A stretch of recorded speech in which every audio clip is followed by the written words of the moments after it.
Boa noite, gente. Bem-vindas, bem-vindos a mais um encontro da gente, né? Essa nossa live para falar sobre contos de fadas e sobre elementos dos contos de fadas faz parte da divulgação da segunda turma da pós em contos de fadas, né? Então a gente inicia fazendo um breve resumo, né, sobre o que é essa pós, né? Eu e o Ney, a gente é mais ou menos conhecido no meio de mitologia grega, né? Na parte de mitologia grega. Aí o povo pergunta assim, menino, o que é que esse povo quer com conto de fadas? Né? O que é que eles querem com contos de fadas?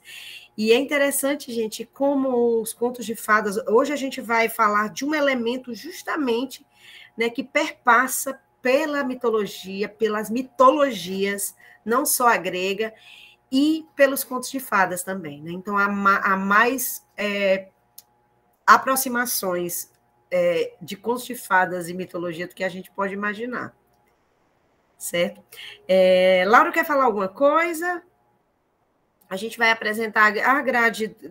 a grade, não. A matriz curricular, negócio de grade está trancada em algum canto. A gente precisa se libertar disso. A matriz curricular da pós... Não, Dani, a gente vai fazer aquelas apresentações ou não? Minha, tua e do Ney? Não, a gente vai colocar só mesmo bom, a grade curricular. Tá, ótimo. Não, é isso, turma. A gente já está recebendo documentação e matrícula dessa turma. Vai ter um encontro legal de duas turmas também. A Dani vai explicar melhor isso, né? E é isso. Eu enviei no grupo um PDF com as informações. E qualquer dúvida, tem meu WhatsApp, você pode falar comigo, que a gente está fechando a turma para iniciar, tá bom? Dani vai passar aí os pormenores. Para quem não sabe ou recebeu o grupo de alguma amiga, algum amigo, Sim. nós somos, eu e Ney, somos do grupo Paideia, e após Encontros de Fadas, você pode fazer como formação, como pós, é administrada pelo Instituto Dédalus, na pessoa do Lauro, que é o coordenador, ele é o coordenador administrativo, ele é coordenador do Instituto e da nossa pós, e eu e o Ney somos idealizadores e coordenadores pedagógicos, certo? Então, qualquer dúvida que vocês quiserem tirar, né, nós estamos nos grupos do WhatsApp, quem tiver compartilhado o link da sala com algum colega, fiquem à vontade para dar o meu WhatsApp, o do Ney, quem tiver nos grupos de WhatsApp, né? Se quiser saber alguma coisa da parte acadêmica, das disciplinas, ementa, professores, e da parte administrativa, que é matrícula, valores, é tudo com o Lauro. Certo? A nossa pós, ela acontece aos sábados, em 2 sábados por mês, no segundo e no quarto sábados. Eventualmente, às vezes, quando acontece um feriado, a gente troca de sábado.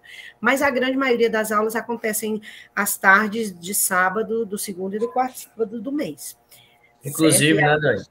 Inclusive, a gente tem um vídeo gravado explicando bem direitinho sobre toda a ementa, todas as aulas. E aí, como a gente já tem essa explicação toda, eu achei que a gente hoje fosse direto mesmo para a Pequena Sereia, mas quem que tiver interesse já pode entrar em contato comigo que a gente manda PDF, manda informações todas completas, tá bom?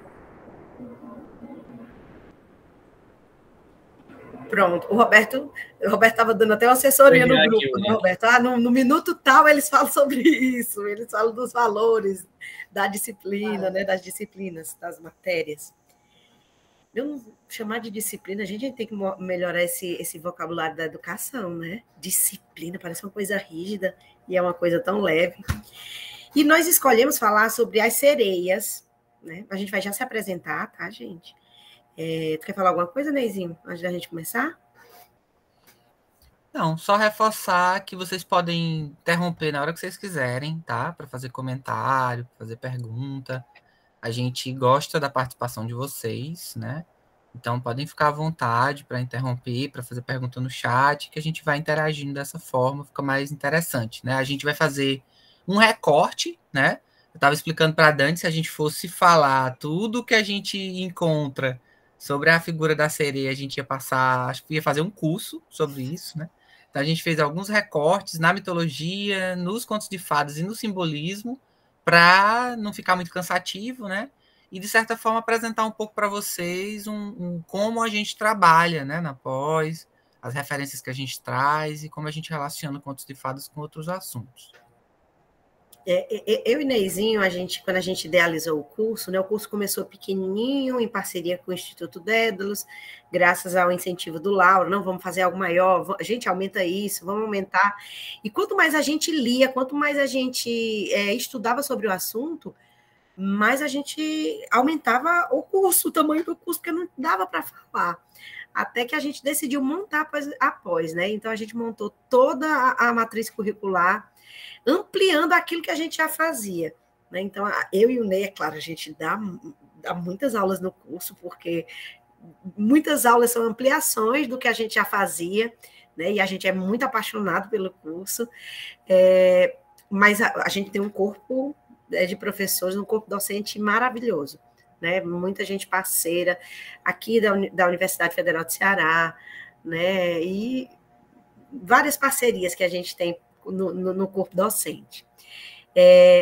E a gente resolveu falar sobre o encanto da sereia. Por quê? Porque mês que vem estreia A Pequena Sereia, né? A live action, e agora nós estamos vivendo essa grande onda de live action, que bom. E isso, a gente sempre fala para as nossas alunas e nossos alunos, gente, que nós estamos vivendo a melhor época para se estudar contos de fadas. Porque a gente está vivendo uma profusão de traduções, está chegando muito livro, financiamento coletivo, traduções de livros que já existiam há décadas em outros países e sendo traduzido para a língua portuguesa. Né? Então, a gente está vivendo um momento maravilhoso para se aprofundar nos estudos sobre contos de fadas. Né? E o cinema ajuda pra caramba também, né? Nessas releituras. E a gente o título foi de propósito, né? O Canto da Sereia, o Encanto da Sereia. Vamos lá, Neizinho.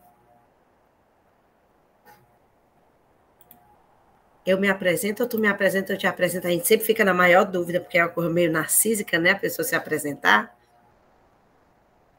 Bom, mas é só para... É legal, tu apresenta ele, ele te apresenta, é interessante, vai lá. Mas para vocês saberem, né, a nossa formação, nós somos os coordenadores pedagógicos do curso, né?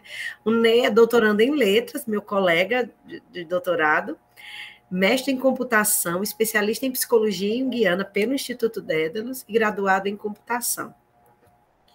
E a Dani Mota, doutoranda também em letras, na parte de literatura comparada, mestra em letras também, literatura comparada, especialista em estudos clássicos e graduada na área de letras, né? A Dani foi bem regularzinha, né? Toda na área de letras.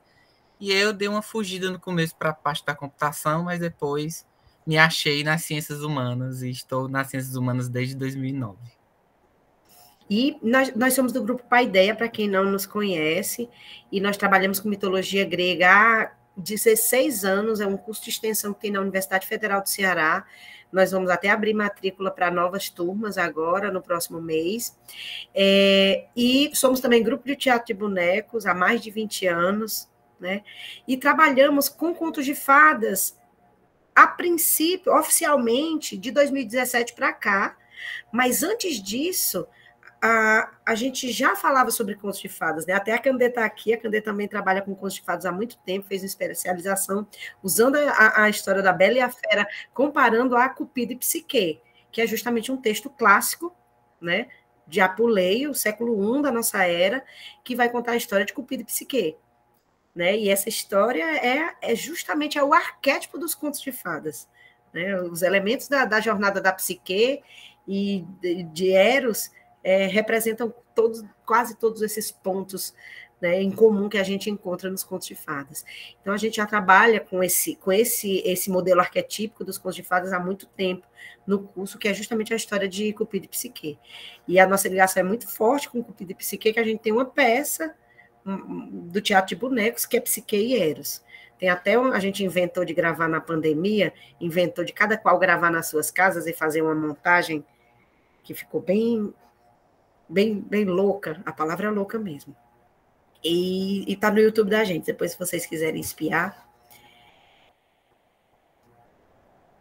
Antes da gente falar, gente, sobre as sereias, o Ney só vai apresentar a matriz curricular da especialização com o nome das disciplinas. Quem quiser mais detalhe, qual professor, qual professora vai dar, a gente gosta de trabalhar muito em parceria.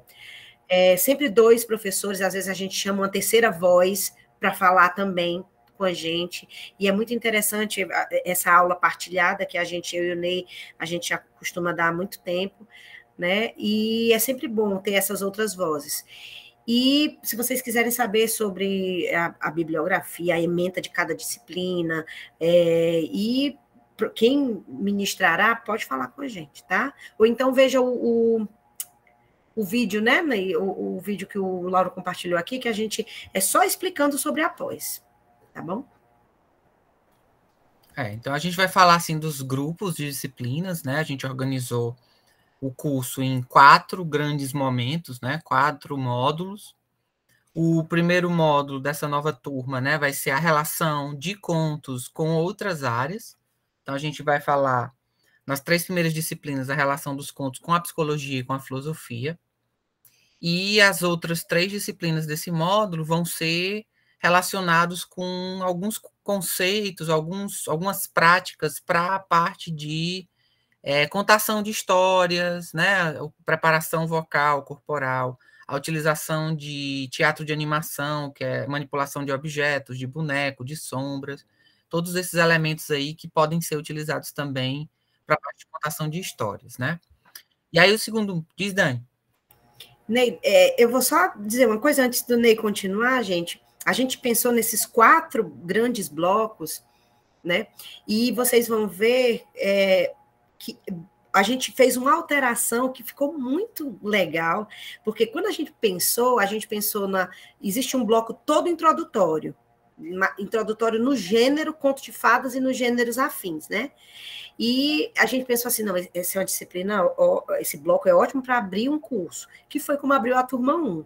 Quando a gente pensou que a gente colocou esse último bloco, que é justamente o contos e as outras áreas, a gente pensou seria maravilhoso também abrir o curso com essa disciplina, porque cada pessoa vem buscar de uma área diferente, né? Na nossa turma, nós temos pedagogas, psicólogas, muitas psicólogas, tem gente da área de artes, né? Tem umas 2, 3 artistas, tem gente do canto, né? E é uma turma super eclética, tem gente do jornalismo, e essa parte que será a última parte da turma passada, a gente subiu para ser a primeira, e vocês, quem for se tornar aluno do curso, vai ter o prazer, como dizem as meninas da turma, vão ter o prazer de estudar com a turma 1, né? Porque essas mesmas disciplinas é o encerramento da delas e o início da de vocês, né? E vocês vão começar, quando for lá no final, vão fazer a parte clássica, né, que é para ver as raízes desse gênero. E aí, no segundo módulo, a gente vem com essa parte mais introdutória, né? Então, a gente vai falar sobre os contos de fadas e outros gêneros relacionados, como fábulas e lendas, tá? Então, algumas disciplinas de introdução, algumas disciplinas que falam sobre a estrutura, né? Os estudiosos que pesquisaram como os contos de fadas se estruturam, e um pouco sobre a presença desses elementos dos contos de fadas em textos mais antigos, né? Até antes do surgimento do que a gente entende hoje por contos de fadas, né? Então, esse módulo é um módulo para a gente falar desses primórdios, dessa suposta origem, de onde teria vindo os contos, né? Então, a gente vai falar muito sobre esses elementos aí. Depois, a gente tem um módulo que a gente pensou em aprofundar os nossos conhecimentos sobre os contos de fadas, né?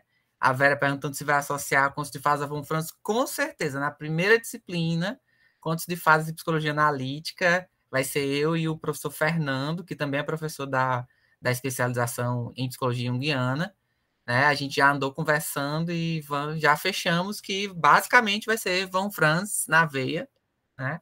Que, afinal de contas, ela é que fez um estudo mais aprofundado sobre o assunto, né, dentro da psicologia analítica. Diz, Dani. Eu me confundi tudo, disse que o bloco introdutório ia ser o último, mas é logo o seguinte, né? E a outra coisa, gente, uma pergunta que sempre fazem para a gente, até um de vocês me fez no privado, qual a base bibliográfica que a gente vai usar no curso, né? O curso tem como base o quê? A nossa proposta é sair da literatura mesmo, gente. Estudar profundamente o texto. A gente faz uma busca, o Ney é um caça-bibliografias maravilhoso. Ele descobre o livro, não foi nem lançado, ele já está na fila da compra do livro. E a gente tenta procurar boas traduções, né? Quem sabe alemão lê Green no original, né?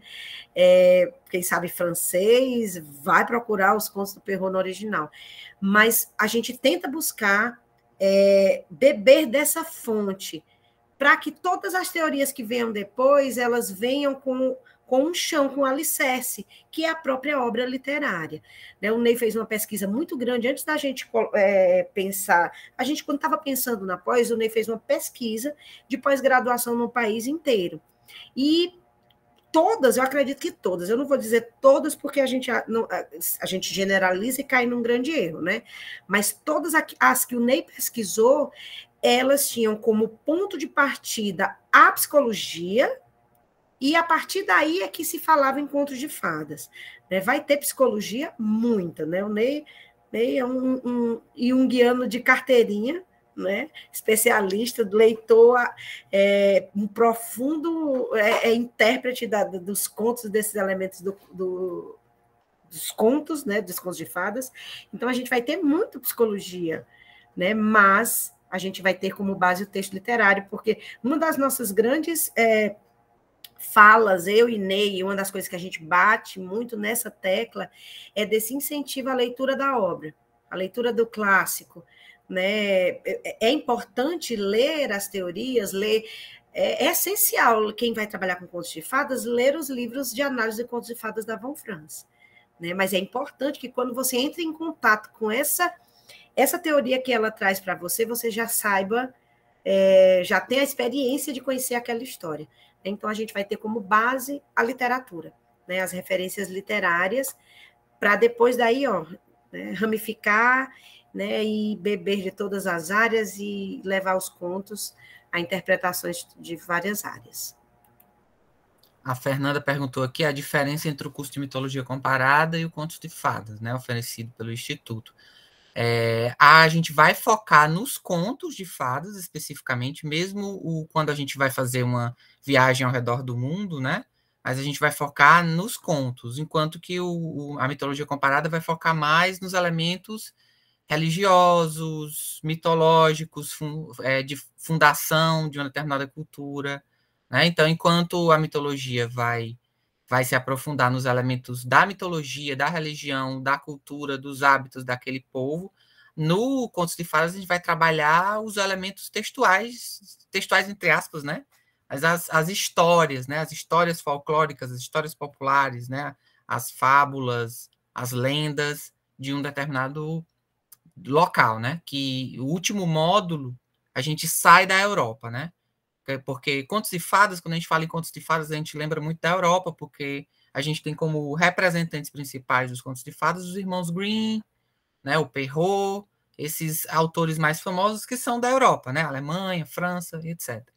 E nesse módulo de classificação dos contos, a gente vai usar como base uma classificação de contos, que é a classificação ATU, que tem suas categorias de contos, e baseado nessas categorias a gente criou essas 6 disciplinas, porque a gente queria fazer um passeio sobre todos os tipos de contos de fadas que a gente pode ter.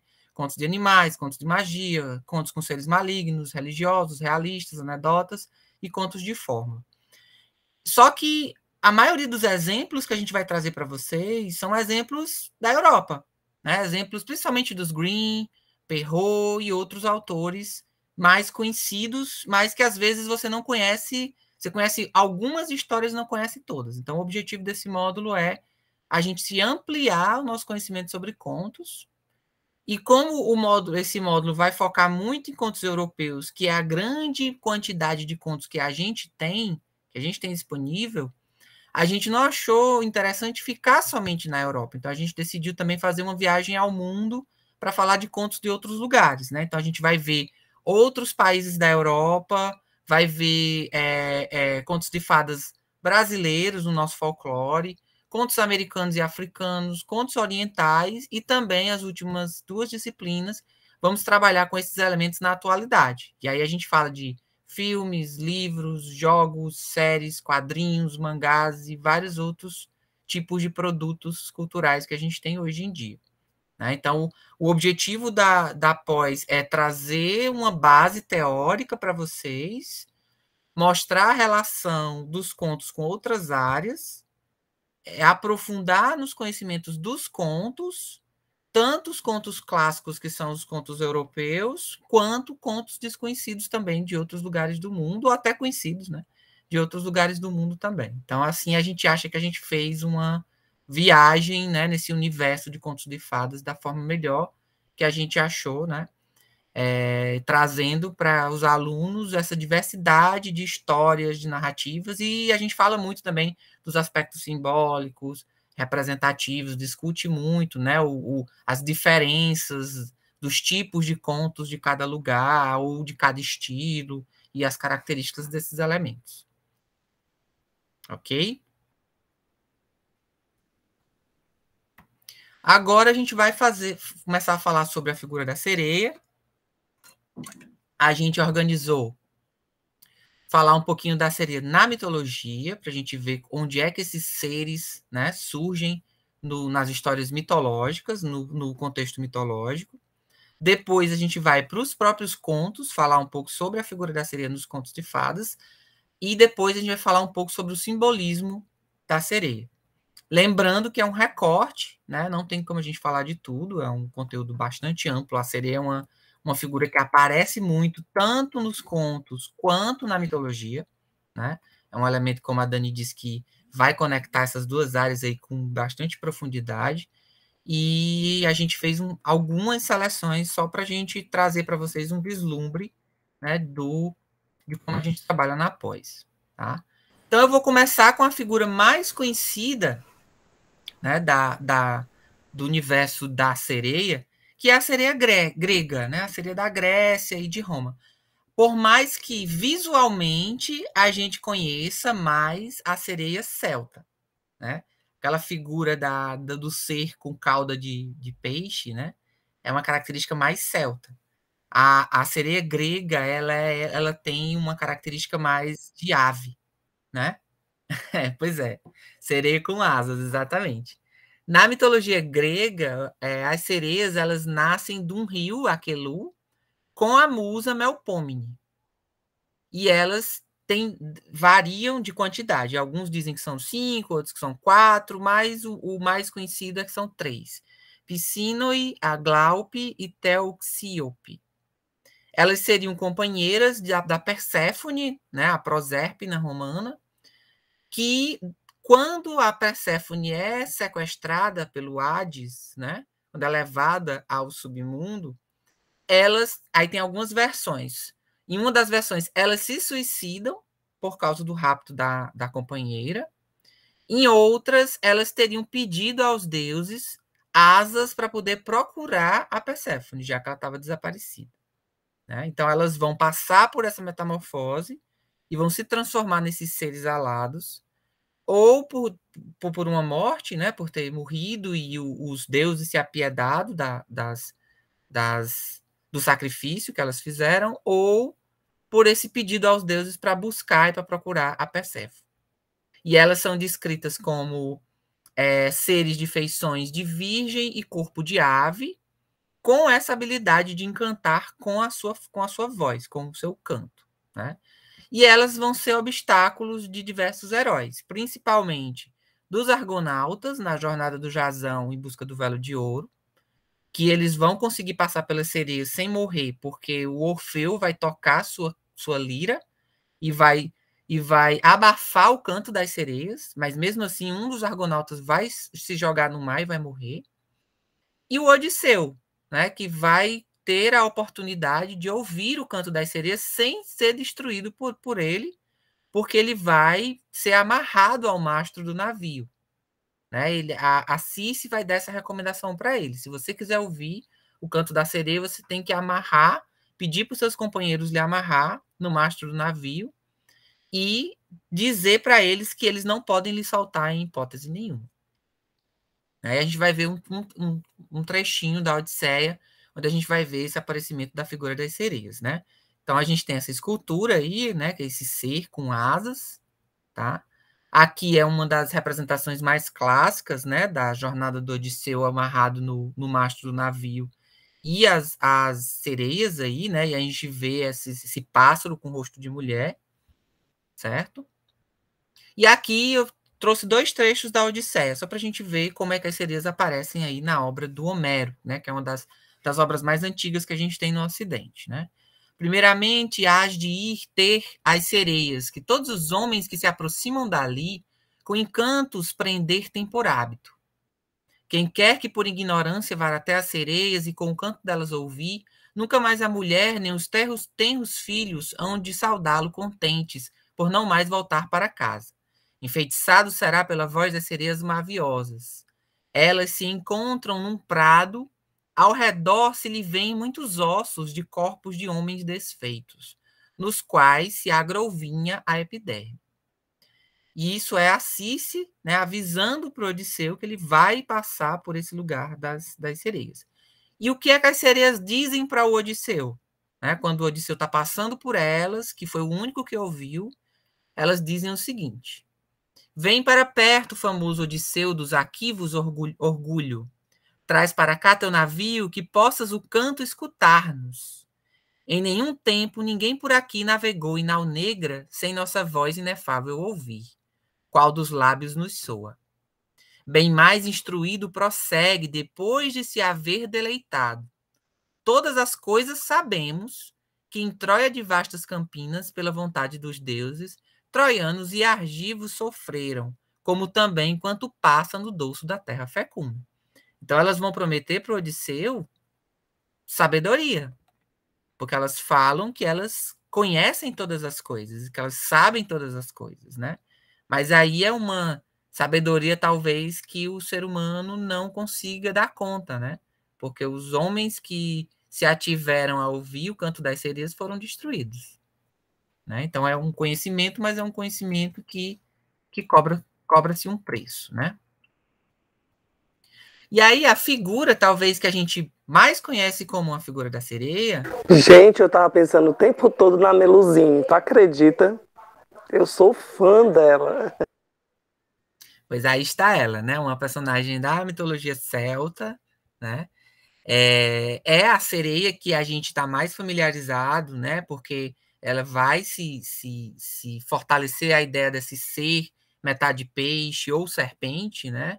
E metade mulher, na figura dessa sereia. Isso não significa que a gente não encontre isso na Grécia. Na Grécia tardia e na Roma tardia, a gente vai encontrar já uma representação da sereia com essa cauda, né? Provavelmente por causa de contatos, né, com outros povos.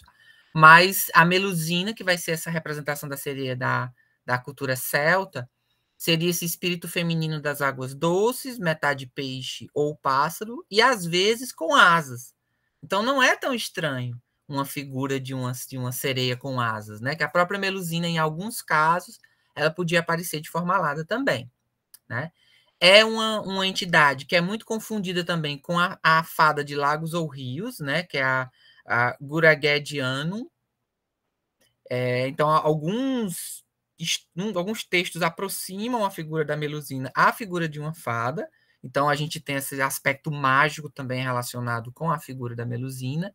E, às vezes, também ela é aproximada com a figura da Nixie, que é um espírito que vive em rios e lagos. Então, você vai ter muito essa relação da sereia como esse espírito relacionado com a água, né? Elas poderiam guardar tesouros, então tem histórias, né? Tem situações na mitologia celta em que as sereias vão proteger um tesouro ou vão dar um tesouro para aqueles que realizam algum desafio proposto pela Melusina, né? E é muito comum também você encontrar contos sobre casamentos de Melusinas com mortais ou Melusinas que foram aprisionadas por mortais e, ao serem libertadas, prometem auxílio, né? A gente tem um conto galês de um personagem que aprisiona uma Melusina e ela pede para ele libertá-lo, e promete para ele que no dia que ele precisar de ajuda, ela vai gritar para ele para ajudá-lo, para auxiliá-lo. E ele vai aceitar, vai libertá-la. E quando ele está no mar pescando, ele ouve o grito da Melusina mandando ele voltar para a terra. E ele obedece, e quando ele retorna, uma grande tempestade destrói todos os navios que estavam pescando. Né? Então ela vai meio que trazer essa salvação, né, para esse personagem da cultura celta, principalmente ali da região do País de Gales. E aí, subindo mais um pouquinho para o lado do norte, né, indo para os eslavos, a gente tem a figura da Russalka. São almas de pessoas que morreram de mortes tristes e violentas, normalmente assassinatos, afogamentos ou suicídio, né? São entidades que habitam lagos e rios, normalmente se apresentam como mulheres extremamente bonitas e encantadoras, com canções doces, né? Com uma voz doce, ou com um chamado que é encantador. Às vezes você vai ter a figura das russalcas aparecendo como seres feios e perversos que buscam pessoas perdidas na floresta para torturar. Mas a principal característica é que elas atraem as pessoas para morrerem afogadas, né? Então, eu gosto muito dessa imagem, porque você tem aí do nível da água para cima, uma mulher bela, né? Meio que encantando um jovem, mas do nível da água para baixo você tem esqueletos, né? E essa figura esquelética da Russalka. A Russalka é uma entidade muito parecida com as Malkas também, que é uma da cultura eslava. E aí, vindo para o Brasil, a gente tem a figura... Só um instante. Oi. Te interrompendo. Vocês sabem que a Melusine, a imagem dela é usada pela Starbucks? É verdade. E aquela ela bonequinha. É tanto que, assim, tem alguns textos que eu li que ela também tem uma vibração de prosperidade, ela emite isso, e a Starbucks utilizou justamente a imagem dela bem trabalhada, né, para atrair justamente isso, prosperidade, venda. Uhum. E, de fato, viu, é realmente uma marca muito conhecida. É verdade. Diz, Roberto. É que também existe a sereia Starbucks, com esse nome, que é a sereia de duas caudas italianas. E aí Sim. E aí, eu não sei se eles apropriaram da imagem fizeram uma cremeia, né? O corpo de uma, a cabeça de outra. Legal. Atualmente, eles trabalharam a imagem dela, né? Antes era ela com as duas caudas mesmo, agora ela tá só aquela moedinha verde com a estrelinha, e eles atualizaram essa informação que é ela mesmo, só agora com os cabelos, né, cobrindo ali os seios, não é mais com as caudas. E eu fiquei somente sabendo porque eu olhei para aquele copinho que vem, né, com a imagem dela, assim, quem é essa bonequinha tão... Olha só a minha mente. Quem é essa bonequinha tão encantadora?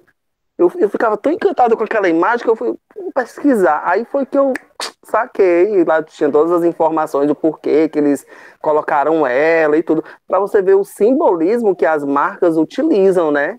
Sim, verdade. É verdade.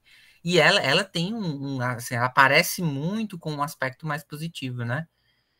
Enquanto a gente vê alguns desses espíritos relacionados com a água que tem um aspecto mais negativo, vamos dizer assim, né? De destruição, de morte e tal, a Melusina, ela tem muito esse de auxílio, e outras entidades da água também, né? Mas essa ideia de vir em auxílio, né? De cura, a gente vai ver que tem uns que tem relação também com cura, tá? Bom, então, falando do Brasil, né, a gente tem a figura da Iara, que viria do termo Uiara, aquele que mora nas águas, né, que é uma representação da mãe das águas, que foi, obviamente, relacionado com a figura da sereia, com a vinda dos europeus para cá, né? O Câmara Cascudo, ele fala que ela seria um espírito, né, das águas, essa mãe das águas, e quando o europeu chega no Brasil e ouve essas histórias, ele automaticamente relaciona com a figura da sereia, e aí acaba havendo esse sincretismo, né? Desse elemento, né? A Júlia disse que se separa bem, a atual ainda tem 2 caudas. A Melusine, ela tem muitas representações com 2 caudas, com asas, sem asas, como a gente viu, né? Mas tem algumas realmente que são com 2 caudas, algumas com uma só, algumas com 2, algumas com corpo de serpente, outras com corpo de peixe, né? Sim, exatamente. Eu acho que a Júlia falou da Starbucks, que eu também acabei de olhar, e o símbolo, a impressão que tem são 2 caudas mesmo. Uhum. Eu olhei nesse instante também. Isso. Então, a figura da Yara é essa figura dessa mulher com cauda de peixe, né? Mas que tem a habilidade de assumir a forma humana, né? Também está relacionado com essa ideia de beleza e o canto, né? Que encanta e que atrai vítimas, né? E a história por trás da Yara é a história de uma guerreira indígena, que era, inclusive, uma guerreira melhor que os irmãos, e que vai trazer a inveja dos irmãos, por ela ser uma guerreira muito boa. E os irmãos que vão atacar a Yara, e ela vai acabar matando todos eles. E com o receio da ira do pai, né, da vingança que o pai vai querer empreender contra ela por ter matado os irmãos, né, ela foge. Mas mesmo assim ela é capturada e, como punição, ela é arremessada no rio. Né? E aí, lógico, né, vai haver essa metamorfose da figura da Yara, e ela vai se transformar nesse elemento aquático relacionado com a figura da sereia. E aí eu trouxe, para terminar, 2 personagens que têm a ver com a cultura africana. Né? A gente tem a Mami Wata, que é uma mãe da água também. Ela é um personagem que vai aparecer muito em vários lugares da África, né? África Central, África Ocidental, em vários lugares da África. Corpo de mulher com peixe ou serpente, também tem essa relação do peixe ou serpente, que são figuras aquáticas. A serpente, ela tem um simbolismo relacionado com a água, né? Por causa das curvas, da ondulação, por ser fluida, né? E que ela costuma carregar objetos, pentes, espelhos, relógios, e que normalmente ela é acompanhada por uma cobra. E aí a maioria das histórias que tem sobre a Mami Wata são histórias em que algum viajante, surpreende a Mami Wata e ela abandona algum desses objetos. E o viajante, ele captura esses objetos para si. A Mami Wata vai contactá-lo futuramente para receber de volta esses itens que foram levados. E se o viajante devolve, ele recebe riquezas em troca. Se ele não devolve, ele vai receber algum infortúnio. Né? E é uma entidade relacionada com a fertilidade e também com a cura. Né? Então, vocês vejam, né? A fertilidade tem muito essa ideia, a sensualidade tem a ver com a fertilidade, essa questão da relação sexual que a gente vê muitas vezes relacionado com essa figura, né? Que encanta os homens, né? E que carregam, né? Conseguem levar as pessoas com esse canto. Tem muito a ver com esse aspecto também. E um elemento também de cura, né? Um personagem relacionado com a cura.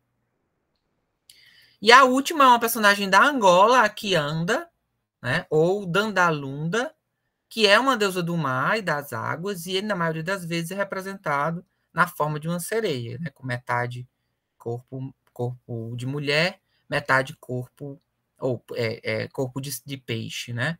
Relacionado com o peixe. Alguns desses elementos que a gente apresentou aqui, alguns você encontra também do sexo masculino. Só que as narrativas com personagens masculinos são mais raras, né?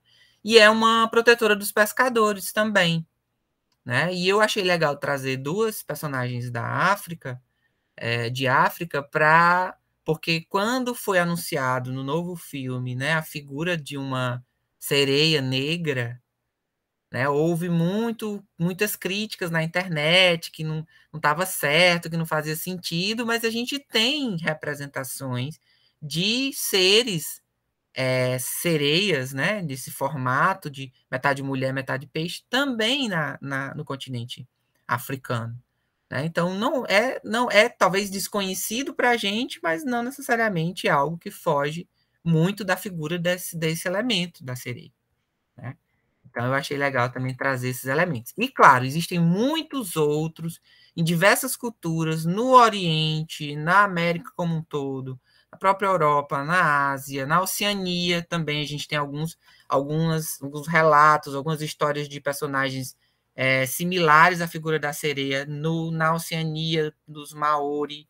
Então, esse ser, ele aparece em diversas culturas. Né? A gente trouxe só um recorte hoje para a gente poder conversar um pouco sobre esse elemento no âmbito da mitologia. Agora a gente vai falar um pouquinho dos contos de fadas. Ontem mesmo, gente, a gente comentou na nossa aula, eu e Ney demos aula ontem, a gente também dá aula na mitologia comparada, e ontem foi aula sobre os Incas, e nós comentamos sobre duas entidades aquáticas que têm as mesmas características da sereia. Né? No livro A Queda do Céu, do Davi Copenau, eu não sei se vocês conhecem, do xamã Yanomami e do antropólogo Bruce Albert, ele vai falar sobre todo a gênese do povo Yanomami até um possível apocalipse, e ele, numa das entidades lá que eles vão falar, é justamente dessas mulheres que levam para o fundo do mar, né, com essas mesmas características, né? E tem também Oxum, que tem também características semelhantes, né? Aí a gente vai, né, por aproximação, eu acho que cada cultura tem essa entidade com esse aspecto, né, como se ele fosse inerente a esse, principalmente a essas histórias de viagem, né? Ela aparece sempre como relacionada à água, como sendo esse mistério, esse obstáculo a ser transposto, né? E esse mistério relacionado à morte também. O Ney vai falar um pouco mais disso lá no final, que a gente a emoção, né? Como, Lima? Também ao emocional. Sim, muito. Né? O próprio Odisseu vai envolver muito isso. Né? Ninguém sobreviveu ao canto da sereia. Então, o Odisseu vai ser o único que vai passar por aquilo. Né? E a descrição na Odisseia, os outros tripulantes estão com cera nos ouvidos, não ouviram de forma alguma. E Odisseu está amarrado ao mastro. E ele grita para soltarem, para que os solte, para ele ir encontrar a sereia, para ele ir se encontrar com a sereia, né? Mas ninguém estava ouvindo, então não o libertaram. E ele pôde passar por essa experiência, né? Que é uma experiência de quase morte. Né? E ele sobreviveu a isso. Né? Porque o convite da sereia leva à água e leva ao afogamento, né? E leva à morte. Sim, Dani. E esse canto da sereia também tem muito a ver com a pulsão invocante, de invocar o sujeito para aquele lugar. E é uma voz que te liberta das amarras, né? É uma voz que diz, venha, goze, aqui você vai estar livre.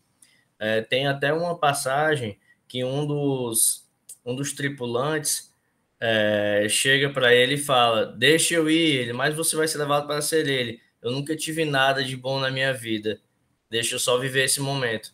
Então, a sereia também, ela dá é uma voz que te ordena a ser libertado de algo, né? Naquela série Cidade Invisível, né, tem uma cena incrível que eu até usei para falar sobre essa pulsão invocante da psicanálise, né? Que ela vai fazer o canto e o mundo, todo o local para e ele fica somente olhando para ela, né? E ela acaba pegando na mão dele e levando ele para o mar, né? Para o rio, que seja, né? Então tem essa pulsão invocante que, se a gente for pensar no lado psicológico, vem desde a mãe da gente, quando ela começa a emprestar palavras para a gente poder falar. Então a sereia, ela vem de algo bem que nos invoca muito, né? Esse canto. E também por aceitar o que é diferente em nós mesmos, né? Porque é uma figura oposta.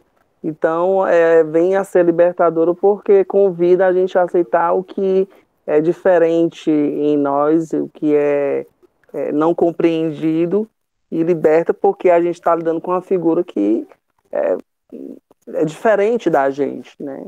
É o oposto, e a gente começa a se libertar a partir daí, a partir desse convite que ela vem para fazer, né? De aceitação, para com o que há realmente ali enquanto sombra ou um lado castrado, reprimido da gente, que está semelhante à figura dela. Eu penso por aí. Sim, faz muito sentido mesmo. E fica aqui a indicação, gente, quem não viu, veja Cidade Invisível, principalmente a primeira temporada, que é muito, muito boa, né? Que fala do nosso folclore. E assim, até porque, querendo ou não, assim, aqui até agora eu vi a sereia sendo comentada de uma forma muito misteriosa, mas não vi assim colocar a fala da sexualidade que ela também vem trazendo, né? Esse aspecto da pulsão sexual que ela traz. Com certeza, a sensualidade, que é tão importante, que eu acho que é um conteúdo que, se ela surge na vida de alguém enquanto figura, alguém se encanta, na verdade é um convite também a validar o seu lado sensual, que é muito importante, né? Acho que sem sensualidade a gente também não conquista certas coisas na vida. Então tem esse lado também da sexualidade, né? Que a gente também é muito castrado pela sociedade. A gente é muito toldado nessa parte. Então acho que um dos grandes convites da sereia, dessa mensagem, realmente vem a aceitação de uma sexualidade, né? De uma forma sadia, leve.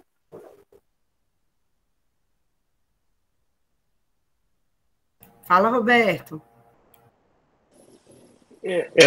Essa fala toda, inclusive quando estava falando sobre a Yara, eu lembrei porque minha família é próxima do interior de Jijoca, de Jericoacoara, no Ceará. E aí tem uma história que marcou, que já faz tempo, mas teve uma época, antes de ter essas pousadas e Jeri virar o que virou, teve um crime de uma menina que foi estuprada e morta às margens da lagoa. E por 9 anos a lagoa ficou praticamente seca. Não enchia, com chuva nenhuma. E aí eu lembrei desse negócio, né, do crime da água e como essa água se relaciona com esse crime. Eu nunca chequei essa história em jornais para ver sobre essa seca dessa lagoa, mas existe essa história. Achei. Interessante, né? Gente, tem uma... Na Teogonia, né, na Teogonia do Exíodo, ele vai nomear todos os rios e afluentes, né, as oceaninas, são mais de 1.000. Ele diz que não tem como nomear todas, mas com certeza aquela pessoa que habita as margens, né, a zona ribeirinha, conhece aquela ninfa. Né? Então, a gente é porque o nosso olhar é muito, sei lá, tecnológico, tecnocrata, a gente não consegue voltar esse olhar e viver nessa simbiose com a natureza, né? Entender que aquele rio, né, é uma entidade, que ele representa uma entidade, que para entrar precisa pedir autorização, que para usar dele, pescar nele, você precisa de autorização. E essa sacralidade, né, é a que a gente percebe nessas narrativas, né? Não é só a sereia que ela é esse elemento mágico. Toda a região, a água que ela mergulha, ela também tem essa característica mágica, né? É todo esse universo que está voltado para isso, né? Muitas delas são figuras de metamorfose também, e essa mudança simboliza muita coisa também. Pode falar, Lima. Eu gostaria assim, só de passar uma fala mesmo bem pessoal, pode ser? Pode, ficar à vontade. Porque quando eu vi o Lauro fazendo a divulgação sobre, né, o tema da sereia, eu digo, nossa, que interessante, porque eu terminei agora de ler uma autobiografia de um indiano, e no final do capítulo, um dos capítulos, lá no final do livro, ele fala sobre o mundo astral, o mundo energético espiritual, realmente, como ele em alguns transes, ele, o mestre, conseguiram acessar áreas no mundo astral espiritual que estavam todos os elementais da natureza, incluindo as sereias, né, e os gnomos e fadas, e tudo isso ele na biografia comentando que realmente existe. Mas antes disso, quando eu falei sobre essa questão da sereia, né, ser um oposto que está ali, né, trazendo uma mensagem que vai validar algo realmente que a gente pode estar reprimindo em nós, é bem particular uma vivência minha, quando eu tive um sonho, né, e foi realmente com a Melusine. foi muito forte que eu me acordei, eu fiquei muito impactado, porque ela vinha numa grandeza enorme, assim, ela vinha saindo do oceano, em formato mesmo de serpente, numa beleza estonteante, com um cetro, né, na mão esquerda, e ela vinha em direção a mim com muita imponência, e com um olhar vidrado nos meus, e quando ela parava ali em terra, ela dizia para mim que aquele cetro era para mim, ela estava entregando para mim para algo que eu iria, né, com certeza, decodificar. E eu fiquei muito impactado e eu ficava também com muito medo. Quando eu me acordei, eu fiquei mais impactado ainda porque foi muito forte, né? Eu fiquei o dia todo com aquela imagem na minha cabeça. E aí, aos poucos, eu fui realmente ligando a situação no decorrer dos dias e realmente estava muito ligado a um lado meu que eu estava reprimindo muito, que era a não sensualidade, a não olhar para a minha energia sexual, a não olhar para o meu lado realmente, para a minha vaidade, né? Principalmente para a energia sexual que eu vinha castrando muito, né? E quando eu tive esse sonho, eu me libertei mesmo, sabe? Foi libertador. Então, como o nosso professor aí falou, né? Que ela também é uma figura de cura, de libertação, e de fato foi, porque foi um sonho que ela veio trazendo essa mensagem, e eu não tenho só como um sonho, eu tiro como algo, realmente foi uma vivência energética, entende? Que foi muito bom para mim, sabe? E eu validei mesmo. Legal. Muito bom, maravilha. Dani, e agora vai Cerejas de Contos de Fadas, o que é isso? Explica aí pro pessoal. Agora a gente vai falar sobre a sereia nos próprios contos de fadas. Ninguém vai falar do filme, não. Eu adoro dar spoiler, mas como o filme não foi lançado, eu não posso dar spoiler. E eu não vou dar spoiler da Pequena Sereia, que todo mundo já deve ter assistido, né, gente? Tem graça nenhuma. A gente fez antes, porque a Dani, ela entrega sempre em todas as palestras que a gente faz. Então, a gente resolveu fazer antes, para ficar sem spoiler para vocês. Mas apesar como a Dani falou, da gente já ter uma ideia, né, bem forte do que será, né, Dani? Quem se matricular no curso ganha de brinde o spoiler do filme na primeira semana de aula. Sim. Eu até não só deles, como os que vocês não assistiram também. Gente, eu selecionei 2 histórias de tantas para contar brevemente para vocês. Eu acho que eu só vou contar uma e outra eu vou passar para vocês lerem em casa. A primeira que eu vou contar, provavelmente vocês não conheçam. Eu acredito que ninguém conheça, até mesmo porque os livros do Andrew Lang, que são os livros coloridos... Gente, meu gato começa a derrubar as coisas quando eu não abro a porta para ele. Ele já derrubou a primeira, vamos ver o que é que ele vai derrubar mais. Eles estão sendo traduzidos agora para a língua portuguesa. Né? 2 editoras, né, Ney, estão traduzindo. Então, chegou recentemente. São histórias que são dos Green, e o Andrew Lang também é um contista, né? Na realidade, a gente chama contista, chama compilador, porque muitos deles trouxeram essas histórias da oralidade. Né? Então, a maioria deles, os Green, principalmente os Green, eles eram orgulhosamente, né, esses arqueólogos dos contos de fadas. Eles pesquisavam e escreviam de acordo com o que eles ouviam as narrativas. E essa é a Sereia do Lago. Ele conta a história de um moleiro que vivia com sua esposa. Eles eram muito prósperos, mas eles vão ser, logo em seguida dessa prosperidade, desse casamento próspero, ele vai entrar em uma falência terrível, né? E vai ser seguido várias noites de insônia. Ele vai ter várias noites de insônia, até que um dos dias ele vai ao rio e se encontra com a sereia. Né? A sereia promete a ele muita prosperidade, mas ela diz que, em troca, ele tem que entregar para ela o que acaba de nascer na casa dele.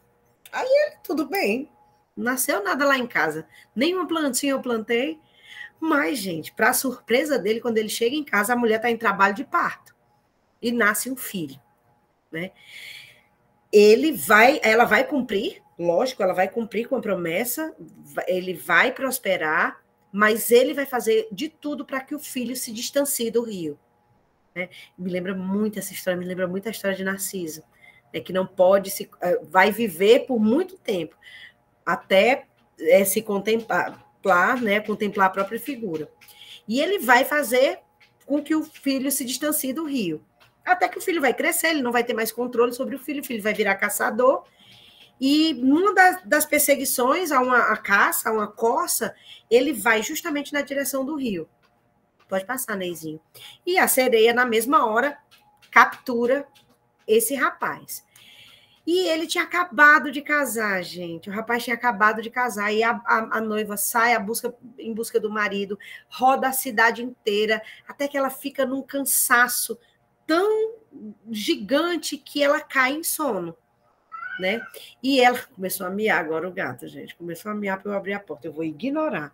E ela cai num sono profundo.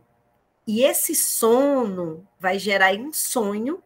E nesse sonho, ela vai ter uma experiência de uma subida numa montanha. A montanha super íngreme, e ela fica na iminência de cair. Há várias plantas que seguram as pernas dela, muita chuva. E ela sobe, né? Muito difícil essa subida da montanha, e quando ela chega no topo da montanha, o clima já é outro, né? Já é um dia ensolarado, com uma cabana nesse lugar, e ela se dirige para a cabana, e há uma velha sábia lá, né? E essa velha da cabana vai dar orientações para ela resgatar o marido, né? Aí ela vai e desperta do sonho, né? Mas ela lembra tudo, ela se lembra de tudo. Né? E no sonho a velha, o primeiro sonho que ela tem, que são vários sonhos, tá, gente? São 3 dias. O primeiro, ela orienta que ela leve um pente de ouro para a beira do rio, numa noite de lua cheia, e fique se penteando, que o marido dela vai surgir. Realmente ela vai fazer esse ritual, o marido vai surgir só a cabeça para fora da água, mas quando ela olha, se assusta. Aí a sereia puxa de volta e o marido some.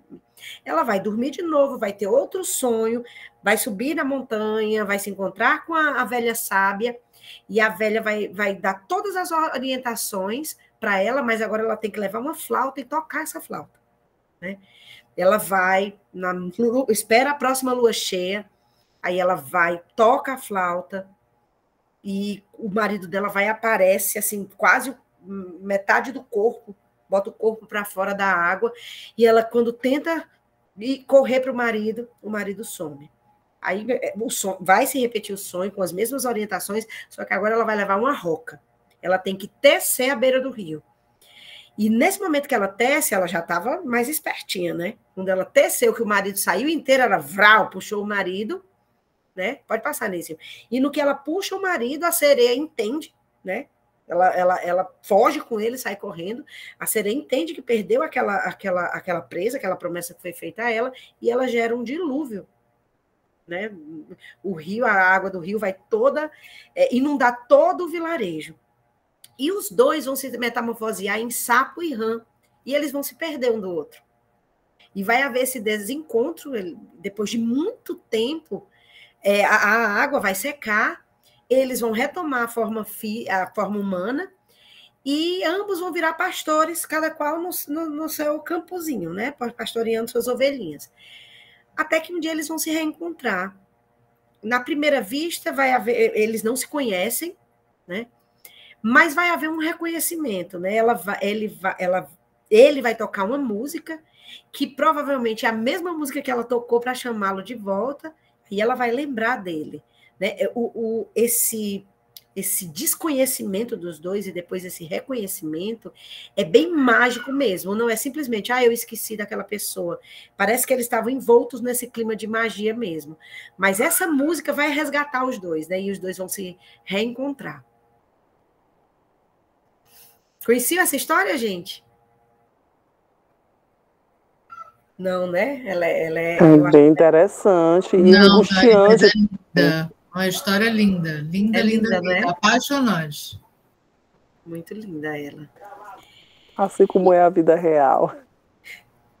Gente, a história da Pequena Sereia, eu já digo logo para vocês que eu fico muito frustrada, porque eu tive que diminuir essa minha fala da Pequena Sereia, porque o texto do Anderson é muito rico. E para quem gosta de narrativa, né? O texto dele é riquíssimo e é muito lindo, né? É praticamente uma poesia em prosa. E não dá para a gente falar sobre a história do Andersen sem ler. Então, a missão de vocês hoje vai ser, hoje, depois, ler A Pequena Sereia do Andersen, né, de qualquer versão, tem nessa daqui, né, nessa tradução aqui, né, dos Contos de Fadas da Wish, são 3 livrinhos, né, tem alguns que vocês acham até o PDF, esse aí não sei se acha não, tá gravando? Tá gravando, né? Acha não, esse não acha não, PDF, acha, Ney? Não, acha não, mas acha, gente, e se vocês ficarem até o final, depois que a gente encerrar a gravação, eu conto um segredo para vocês. A Pequena Sereia, de Hans Christian Andersen. O Andersen, gente, é um contista dinamarquês, né? E é ele que colocou no papel essas inúmeras narrativas da Pequena Sereia. Ele é uma narrativa muito grande, é um conto muito longo, para quem for ler. Em relação aos outros contos de fadas, que são mais curtos, mas é um conto muito longo, uma narrativa de várias páginas. E ele vai falar justamente desse ser que habita o mar e sonha em ser humano, né? E ele vai descrever a profundidade do rio, como é que eles vivem lá, descreve tudo detalhadamente. E ele vai falar sobre a profundidade, essa distância que há entre o mundo dos contos de fadas, da Pequena Sereia, o mundo lá do mar, das profundezas do mar e o mundo e a terra, né? E ele cita: seria preciso empilhar uma quantidade de torres de igreja umas sobre as outras, a fim de verificar a distância que vai do fundo à superfície. Lá é a morada do povo do mar. Aí ele descreve as árvores e plantas de lá. Todos os peixes, grandes e pequenos, deslizam entre seus galhos, assim como os pássaros o fazem no ar. E ele compara aquele mundo distante e aquático ao terreno. E o castelo do rei do mar, há muros de coral, janelas de âmbar, vale, tirei o ar aí, e tetos de conchas. Pode passar, Bezinho. O rei é um viúvo que tem a ajuda da rainha mãe, que é a mãe dele, né, que cuidava da casa. E ela era uma rainha muito honrada. A descrição é que ela tinha 12 ostras na cauda. E a ostra seria esse coroar, né, dessa potência dessa mulher, dessa matriarca. E ele tinha 6 filhas, que eram as 6 princesas do mar. Elas eram jovens, belas, cauda de peixe. A mais jovem se destacava de todas, que é justamente a Pequena Sereia, né? E cada uma tinha seu terreninho, flores em forma de sereia, de baleia. A da caçula tinha flores rubras do formato do sol e tinha uma estátua de um príncipe. Quem assistiu a Pequena Sereia da Disney tem muita coisa de fiel à narrativa, né? E a caçula é a Pequena Sereia, e ela é muito apaixonada. Ela vai assistir, gente, o rito de iniciação de todas as irmãs, né? Eu chego já nessa parte. A avó é uma grande contadora de histórias. Pela experiência dela, ela conta as histórias do fundo do mar e conta histórias da terra também, né? E essa princesinha, a Pequena Sereia, vai ficar completamente apaixonada pelos seres humanos. E ela vai assistir o ritual dos 15 anos de todas as irmãs. E sempre ficando com vontade de ir, porque quando elas atingem os 15 anos, elas podem vir à tona e ver a terra. Mas nenhuma delas se interessava, elas tinham até curiosidade. Cada uma vai ter de uma forma diferente, mas nenhuma delas tinha esse amor pelo desconhecido, né, que era o mundo dos humanos, como a Pequena Sereia. E vai chegar o dia dela, né? E ela vai se preparar toda para esse rito, que é um rito de iniciação delas, e ela vai contemplar e vai ser bem ousada, vai vir para perto dos corais, vai avistar navios, vai avistar a cidade. E numa dessas andanças dela, que não é na primeira, pelo que eu me lembro, é de outras vezes que ela vai assistir ao naufrágio de um navio, né? E ela vai se encantar com o príncipe parece muito com a estátua que ela tinha no jardim dela. Ela vai ajudar, salvar a vida do príncipe, vai levá-lo para uma praia e vai dar um beijo nele. e vai partir. E ele estava justamente naquele torpor, desmaiado, mas ele tinha um pouco de consciência, ele tem uma leve lembrança do que aconteceu, né? E ela vai mergulhar numa tristeza profunda, né? Com saudades daquele príncipe, com saudades dessa terra que ela nem sequer pisou. Ela vai contar para as irmãs, né? Aí as irmãs, não, agora para acalmar tua dor, vamos te levar para o castelo. Aí vai e mostra o castelo para ela, gente. Aí ela fica em estado de contemplação diário. Ela não consegue mais parar de contemplar o príncipe e amar os seres humanos e desejar aquela vida loucamente, né? E não querer mais viver no mar. Pode passar, Neizinho. E a pequena sereia, né? Ela é condenada a virar espuma do mar. A avó dela contava, né, que os seres humanos viviam muito pouco, mas tinham uma alma imortal. E elas não, elas podiam viver durante anos e anos e anos, mas quando elas morriam, elas viravam espuma do mar, né? E ela, quando soube daquilo, dessa condição, dessa existência dela, eu trocaria tranquila, né, meus 300 anos por uma alma. Mas isso poderia até acontecer. Mas ela teria de ser amada por um humano que se importasse mais com ela do que com os próprios pais. Ela tinha que se casar com esse humano, né? Mas a aparência a impedia, porque ela era uma sereia, né? E a avó diz, minha filha, se conforme, arranje um peixinho aqui, um rapaz peixe bem bonitão para você, se conforme, né? Esquece esse príncipe. Mas ela não desiste, né, gente? E ela fica sabendo que a feiticeira, ela vai até o peixão, né? Ela vai até a feiticeira, né? Que é um local terrível de se ver, né? No submundo mesmo do oceano. E ela vai, a feiticeira vai se aproveitar disso, né? Desse desejo dela, né? E a casa da feiticeira ficava atrás do charco, no meio de uma floresta quimérica, feita com ossos de humanos naufragados. Isso aí eu tirei do texto, eu esqueci de colocar em itálico, tá? Mas esses 2 pontinhos são fragmentos do texto. Pode passar, Inezinho. Aí eu acho linda essa imagem. E a pequena sereia, né, quando chega lá, a feiticeira diz, eu sei exatamente o que você deseja, como você é estúpida. E o desejo dela é ter pernas e ter uma alma imortal, né? A feiticeira vai dar o elixir para ela, que ela vai ter essa mutação definitiva.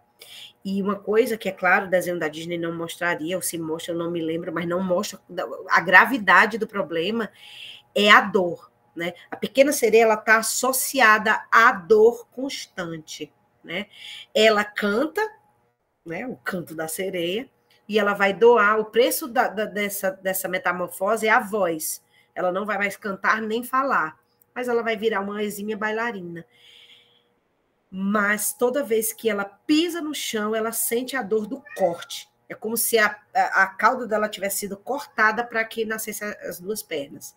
Né? E ela descreve, durante o conto, toda vez que há referência à pequena sereia, ela sente muita dor, e ela precisa sorrir, e ela precisa não externar aquela dor. Ela vai conviver com isso constantemente. Isso é muito angustiante na história da pequena sereia. E ela vai para o palácio, né? Ai, Roberto. Ela vai para o palácio. Ele é um colosso, esse Roberto. E, gente, ela vai chegar no palácio. Ele vai ter aquela sensação de olhar para ela, assim, de um reconhecimento, mas ele vê aquela menina frágil, que não fala, né? E ele acha que é uma menina desamparada. Não, eu vou criar. Ele, no conto, gente, ele praticamente trata a pequena sereia como um animal de estimação. Como a gente, quem tem pet sabe, a gente não trata o nosso animal de estimação com todo carinho, ele tratava a pequena sereia como um animal de estimação. Ela tinha uma almofada que dormia na porta do quarto do príncipe, né? Mas à noite, quando ela estava sozinha, ela ia ver ao mar, né? E o amor do príncipe, ele a amava como a uma criança, e não como uma mulher. E ela já estava completamente apaixonada por ele. Ele tem uma lembrança de uma moça que ele conhecera, que era justamente ela, quem salvou, né, do afogamento. Mas ele pensa, não, ela pertence a um templo sagrado, e que nunca retornará. Ele acha que aquela moça é uma imagem, né, que não retornará. Passa, Neizinho. E ele vai adiar um futuro casamento, mas vai acabar casando, né? Ele vai ao reino da princesa, primeiro ele nega, não quer casar com ela, mas ele vai se apaixonar pela princesa e ele vai chegar a ver na princesa aquela pessoa que o salvou. É muita injustiça, né? Com a pobrezinha que estava ali, do lado dele não podia falar, mas ele também não sabia. E ele vai justamente confundir a noiva com essa imagem. E ela vai sentir uma dor imensa, né? Porque ela, além de perder o amor, ela está perdendo a esperança de ter uma alma imortal. Né? Porque, para isso, ele precisava amá-la e precisava casar com ela, e naquele momento ele estava casando com outra. Então, vai ser a última noite dela na Terra, né? Porque justamente eles vão casar no navio. Então, ela vai dançar a última dança para todo mundo. Imagina, quando ela dança, gente, ela sente dor em todo momento do espetáculo, em todo momento da dança dela. Né? Aí ela vai e contempla o mar e avista as irmãs. Observem essa imagem, gente. Vejam se vocês acham, quem não conhece a história, né? Quem conhece vai saber o que eu estou falando. Mas vocês estão vendo algo de curioso nas irmãs dela? Na imagem das irmãs dela? Que tem todas. O cabelo curto? Não sei. Isso mesmo, os cabelos. Né? O cabelo curto. Elas vão até a feiticeira. Pode passar, Neizinho? Elas vão até a feiticeira. Elas vão doar os cabelos dela. A feiticeira vai dizer, ó, vocês vão me doar os cabelos de vocês. Eu vou entregar esse punhal a vocês. Vocês entreguem para a irmã de vocês para ela matar o príncipe. Né? Que aí ela matando o príncipe, ela estaria livre da maldição, voltaria a ser sereia. A pequena sereia afastou a cortina púrpura da tenda e viu a bela noiva adormecida, com a cabeça apoiada na cabeça do príncipe. Inclinando-se, ela beijou a nobre fronte e depois olhou para o céu, onde o rubor da aurora se tornava mais e mais luminoso. Fitou o punhal afiado em sua mão e novamente fixou os olhos no príncipe, que sussurrou o nome da noiva em seus sonhos. Só ela estava em seus pensamentos. Se fosse um filme de terror, né, gente? A gente já sabia o final. Mas não é, né? É um conto de fadas. Levantou a mão, as mãos que tremiam enquanto empunhava o punhal. E então ela o lançou para longe das ondas. A água ficou vermelha onde caiu. E algo parecido com gotas de sangue ressumou dela, né? Saiu dela. Com um último olhar para o príncipe, os olhos esmaecidos, ela se jogou do navio para o mar e sentiu seu corpo se dissolver em espuma. Passa, Neizinho. E o que vai acontecer com a pequena sereia, né, gente? Ela não vai casar com o príncipe. Eu lamento quem achava que ela ia casar, que não conhecia a história, só tinha visto o desenho da Disney. Ela não vai casar, não, gente. O Anderson adora fazer a gente chorar. E quando a gente lê o Pequeno Príncipe, a gente lê chorando. Né? Se vocês quiserem conhecer mais o Anderson, depois vocês tentem achar no YouTube, eu não sei se tem mais, A Pequena Vendedora de Fósforos, não sei se vocês já viram, que a gente derrama todas as lágrimas do mundo. Mas a pequena sereia, gente, ela não vai morrer, ela não vai virar espuma do mar. Né? Ela vai ter uma espécie de uma ascensão. Ela vai ouvir vozes, né? E quando ela olha, ela vê corpos etéreos, com vozes etéreas também, que são as filhas do ar. Né, essas entidades que vão aparecer para ela, que são entidades benfazejas, que buscam essa imortalidade, e elas se identificam muito com a pequena sereia. Assim, nós também não somos imortais, assim como você não é. Nós não temos... São as sílfides, né? Como? As sílfides são chamadas esses seres do ar. Eu não sei se o Anderson vai tratar... Se eu não me engano, né? Tá? Mas pode ser a entidade, né, em si. Mas eu não sei se o Anderson cita esse nome. Ele cita essas figuras etéreas mesmo, né, como essas filhas do ar. E elas estão buscando essa imortalidade e vão ensinar a pequena sereia a buscar essa imortalidade também. Elas precisam, durante 300 anos, sair pelo mundo praticando bem. Elas visitam justamente locais terríveis, repletos de desgraças, de fome, de miséria, de guerra, para trazer essa paz. E depois de 300 anos, elas vão conquistar a alma imortal. Aí tem uma que a pequena sereia já tem essa esperança, que daqui a 300 anos ela vai virar uma alma imortal. Aí uma vai e diz, mas a gente pode reduzir esses anos. Se a gente se aproximar de uma casa, e essa casa for uma criança boa e obediente, a gente reduz 1 ano desses 300 para cada criança boa. Mas se encontrar com uma criança má, aumenta mais 1 ano. A pobre das crianças, sobrando para ser. E a narrativa termina assim, da Pequena Sereia. Né? Vocês conheciam o conto inteiro da Pequena Sereia? Muito lindo, eu adoro. E é de chorar mesmo. Vale muito a pena, viu, gente? Ler é uma experiência muito linda mesmo. O percurso da narrativa dela e as descrições do Anderson são lindas. E eu citei aqui, gente, só outras narrativas, né? O Ney, quando o Ney falou lá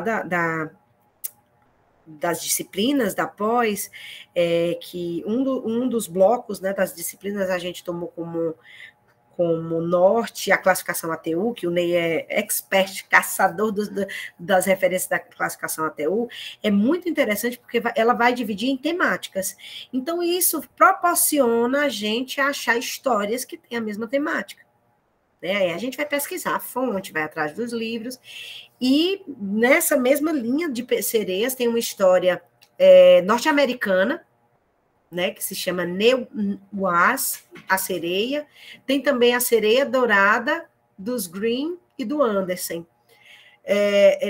do Andrew Lang. E ela é interessante, eu não coloquei essa história, mas ela é ela é uma coadjuvante, a sereia, nessa narrativa.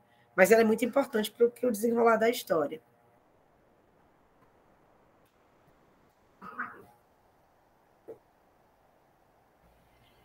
E tem muitas outras narrativas, né, dos contos. São muitas histórias que tratam da figura da sereia, né? E aí agora, para finalizar, a gente vai falar um pouquinho do simbolismo dessa sereia, né? Aí eu utilizei aqui como base o dicionário de símbolos do Chevalier, o dicionário também que tem um pezinho mais na psicologia analítica, e a própria obra do Jung, né, que ele fala em alguns momentos sobre a figura da sereia, né? Então, o que se a gente parar para pensar no simbolismo dessa sereia, né, ela tem, num sentido bem mais específico, né, uma representação dos perigos da navegação, né, desse mar como sendo um lugar de grandes perigos, né, um lugar da onde você vai e não tem certeza se você vai conseguir voltar, né? E simbolicamente, né, o mar, a água é o símbolo preferido do inconsciente, né, para representar o inconsciente. Então, de certa forma, a gente está falando aí desses perigos do inconsciente também, né, um elemento de morte, mas que não é somente a ideia de morte como destruição, mas morte como algo que precisa sair, né, precisa sumir para que algo novo possa ocupar aquele lugar, né? E tem muitas histórias que falam dessa figura da sereia como um elemento que vai levar a alma do morto a se perder e abandonar o seu destino. Tem uma relação também com a ideia do vampiro também, né, dessa alma consumida pelo vampiro. E essa característica de encantar com a música da sereia tem muito a ver com esse sentido dessa sedução, né, desse elemento que seduz, que atrai, que encanta, né? E essa sedução mortal. A sereia, ela é um símbolo dos desejos e das paixões, né? Dessa emboscada dos desejos e das paixões, e é um elemento onírico das punções obscuras também, como o próprio Lauro falou, né? Esse elemento de uma punção, de um desejo, de uma paixão, de um elemento emocional, né? Ela tem também uma representação de uma autodestruição do desejo, né? E de também uma necessidade de se agarrar aos elementos da própria realidade, ou se desprender dessa realidade também, né? Para que algo novo possa surgir, né? Ela tem esse sentido de sensualidade, de instinto, né? Essa característica dela ser parte humana e ser parte animal, né? Simbolicamente falando, ela é um conteúdo do inconsciente que tem ainda um aspecto instintivo, né? Que tem uma parte, não é totalmente consciente, né? Por isso, esse elemento do animal, né? O Jung fala que quanto mais o elemento se aproxima do mundo humano, ele é um conteúdo do inconsciente que está mais próximo da consciência, e quando ele mais se aproxima dos elementos animais ou mágicos e fantásticos, ele é um conteúdo mais distante da consciência, né? Então a gente pode pensar nessa sereia como um conteúdo intermediário, né? Um elemento que já tem um aspecto que pode ser absorvido pela consciência, mas ainda tem um elemento aí de inconsciente também. E ele é um elemento de realização de desejos, né? Como o Lauro falou, e o depoimento do Lima também trouxe muito essa ideia, né? De um aspecto da nossa personalidade que está sendo negligenciado pela consciência e que ele vai surgir desse inconsciente, vai emergir desse inconsciente, né? Através de uma figura que vai trazer um impacto para que esse conteúdo seja levado em consideração pela consciência, né? Então ele tem essa ideia de atração e perigo, então é algo que é atrativo, que é interessante e ao mesmo tempo é perigoso, né? O depoimento do Lima mostrou isso, né? Ele falou que era extremamente belo e ao mesmo tempo extremamente aterrador, amedrontador, né? E ele também tem, ele é perigoso porque ele tem esse perigo da dissolução da consciência, né? Os conteúdos do inconsciente, eles podem dissolver a nossa consciência. Se a gente não tiver uma consciência preparada para lidar com esses conteúdos podem ser avassaladores mesmo, né? Então, esse temor dessa dissolução da consciência, ele é um temor que é válido, né? E muitas vezes você vai ter essa sensação.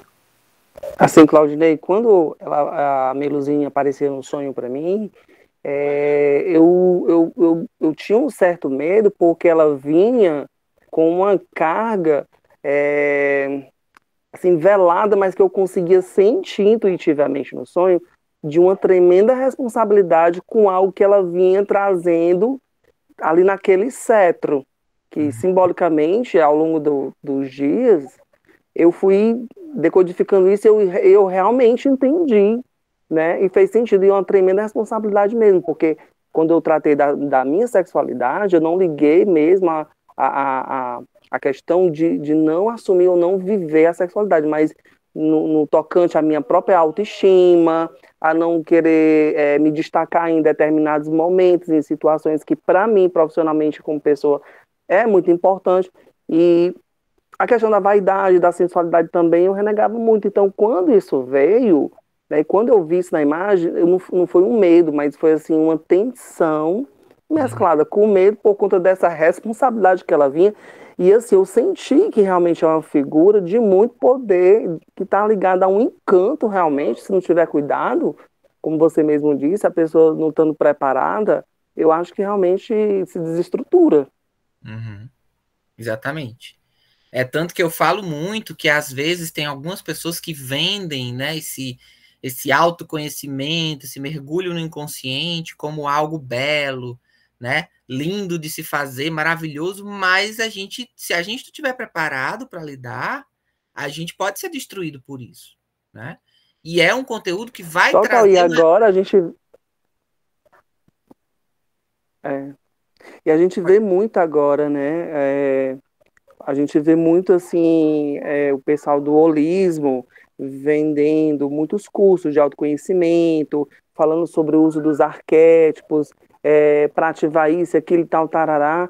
E eu também olho por esse lado, assim, meu Deus, o pessoal está mergulhando em tudo isso, mas não sabe o que isso pode vir, né, em termos de uma catarse, desabrochar de uma hora para outra com tudo isso, né?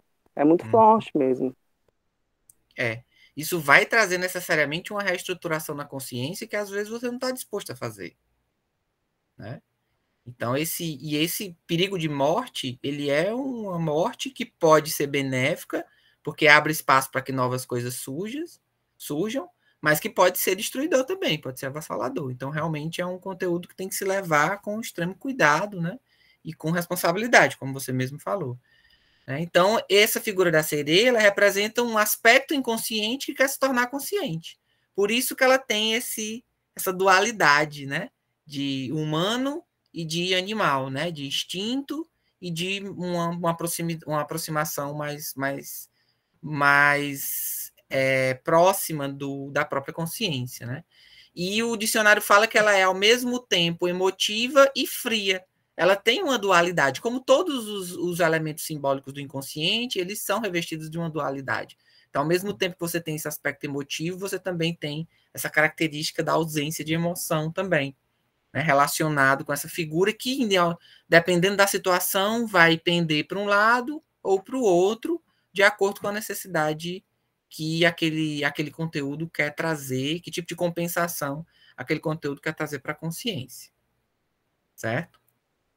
E é interessante que quando a gente vê naquela história da sereia que a Dani contou, né, das várias idas ao lago, esse conteúdo que aparece primeiro só a cabeça, depois metade do corpo, depois do corpo, a gente pode interpretar simbolicamente isso como um processo de assimilação desse conteúdo inconsciente, né, que não acontece de uma vez, né, vai acontecer de forma comedida, porque a consciência vai ter que abrir espaço para isso, né? Vai ter que se deixar modificar com esse conteúdo, né? Então, isso demanda um certo tempo e muitas vezes é na sequência de sonhos que você vai ver a progressão desses elementos ocorrendo, né? E aqui a gente está vendo representado nessa figura dos contos de fadas, né?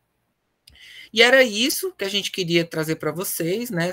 Apresentar um pouco dessa figura no contexto mitológico e no contexto dos contos de fadas e trazer um pouco do simbolismo. E aí, para finalizar, a gente queria só mostrar para vocês o trailer do filme, né? Que foi o que nos instigou a fazer essa apresentação. Eu não vi, vou ver agora em primeira mão. Vamos lá, vamos ver o trailer e depois a gente abre para perguntas e para alguma discussão que vocês queiram fazer.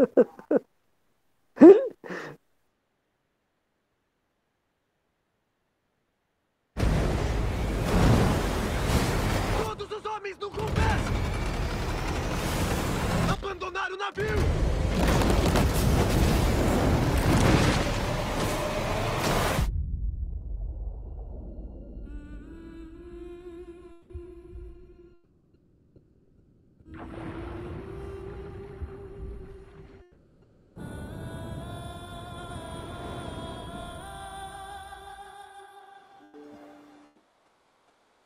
Aqui na enseada! Aqui!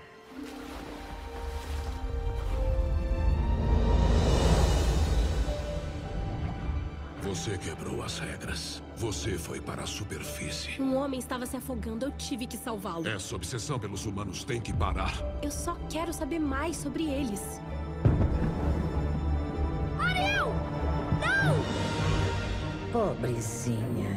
Eu posso ajudar. Você não pode viver naquele mundo a menos que se transforme em humana também. Isso é possível? É para isso que eu vivo.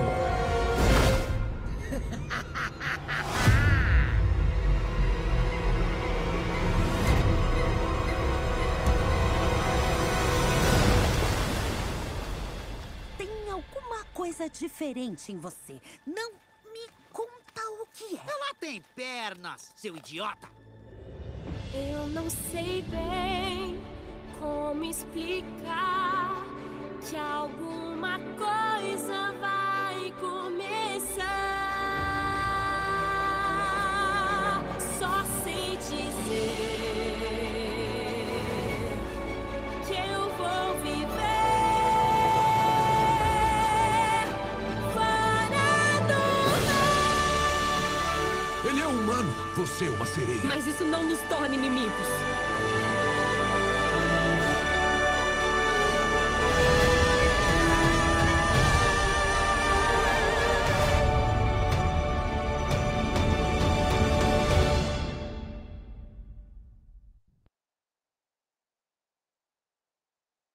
Muito lindo, muito lindo. Super produção, hein?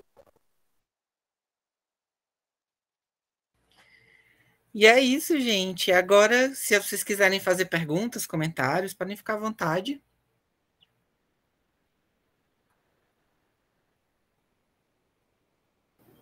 Eu só queria agradecer por esse momento mágico que nós tivemos com vocês. Gratidão. Eu também. Foi uma partilha de conhecimento fantástica. Né? Eu até consegui desdobrar mais alguns entendimentos sobre o sonho que eu tive. Legal. Tem uma coisa Vou aqui. ver você, Claudinei, outra vez. Parabéns, sucesso aí nos cursos. Obrigado. Eu acompanho o Pandé há um certo tempo. E ele sempre bate nessa tecla de ler o texto, se relaciona com o texto, vive aquele texto e vê o que aquele texto tem para te falar, né? E o texto realmente tem algo para falar, uma coisa que foi escrito há centenas de séculos atrás, milênios de anos atrás, e ainda chega até hoje, até a gente. E aí um dia eu estava ouvindo um podcast com a neurocientista da linguagem, e ela estava falando sobre leitura profunda. E ela estava comentando isso, que ler o texto literário é o único diálogo que você tem sozinho, sem outra pessoa lá.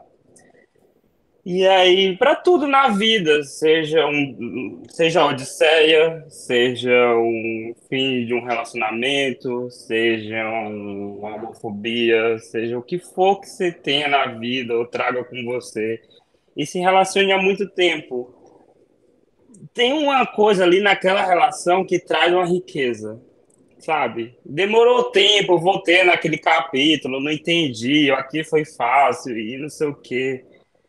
E foi muito incrível isso, esse negócio das relações com textos e que eu abrangi para outras áreas da vida, relações com as coisas. E aí eu achei muito interessante isso e queria compartilhar com vocês. Legal, muito bom. Pode falar, Júlia. Bom, primeiramente, muito obrigada por a oportunidade de estar aqui com vocês, escutando e aprendendo. E eu tenho uma dúvida e peço até desculpa a ignorância. Com essas releituras, assim, esses live actions vindo à tona, as releituras, elas não são tão fiéis, né, aos contos mais primitivos.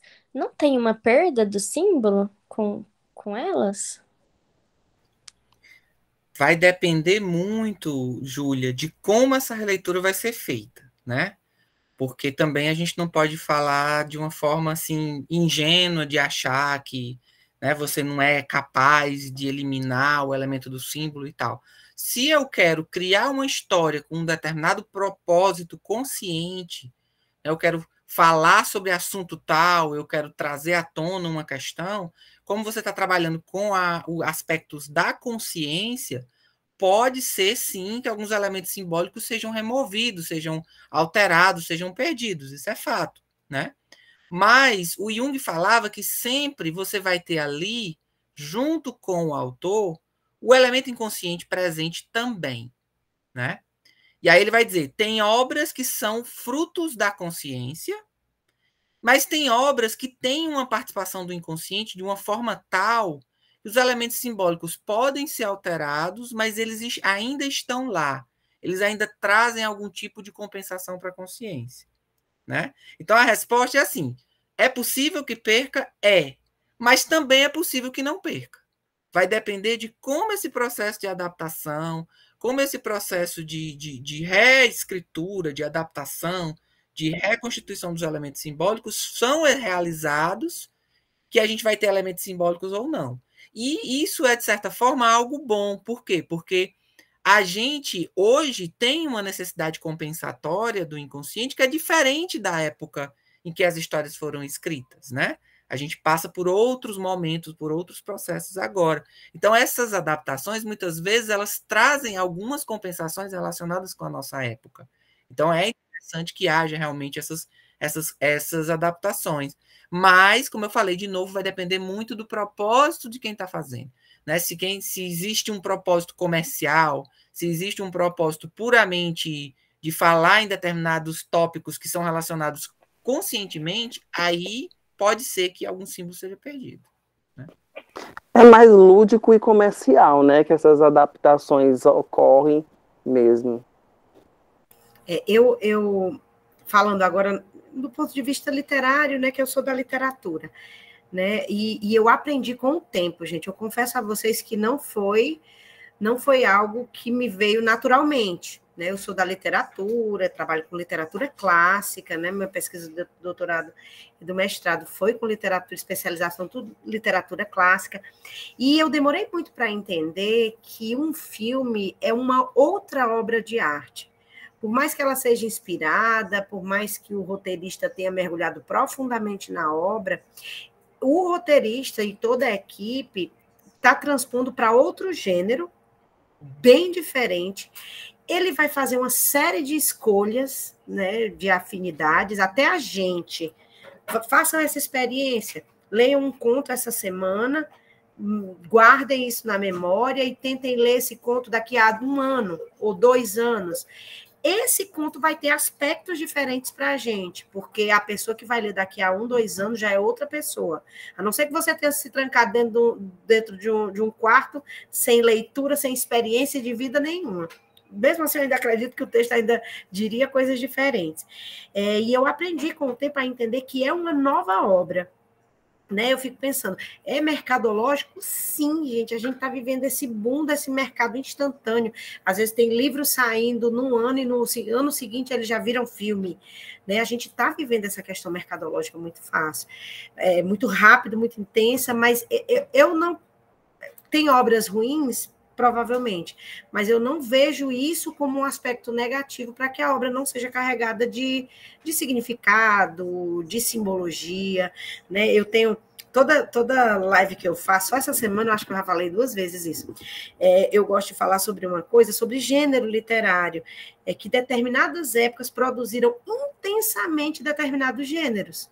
Né? Eu cito, por exemplo, os evangelhos. A gente sabe que tem os evangelhos lá da Bíblia e tudo, mas foram produzidos muito mais, que hoje são condenados, chamados de apócrifos. Contos de fada, gente. São centenas e milhares. As pessoas se reuniam nos bailes para contar a história, para ler os textos, né? Era uma coisa coletiva.